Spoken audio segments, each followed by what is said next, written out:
அடுத்ததாக 2வது பாக்ஸில் என்ன கொடுத்துருக்காங்க அப்படிங்கிறத பார்க்கலாம்.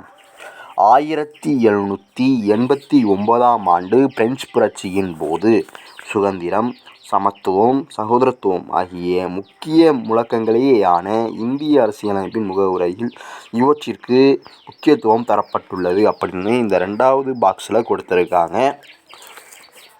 அதாவது 1789 வாக்கில் பிரெஞ்சு புரட்சி நடைபெற்றிருக்கும். அந்த பிரெஞ்சு புரட்சியின் போது ஒரு 3 முக்கிய முழக்கங்கள் புரட்சிகரமாக தோன்றுது. அந்த முழக்கங்கள் என்னென்ன அப்படின்னா சுதந்திரம், சமத்துவம், சகோதரத்துவம். இந்த 3 முக்கிய முழக்கங்களும் ரொம்ப முக்கியத்துவம் வாய்ந்ததாக கருதப்பட்டது. எப்போது? சுதந்திரத்துக்கு முன்னாடியே 1789 பிரெஞ்சு புரட்சியின் போது.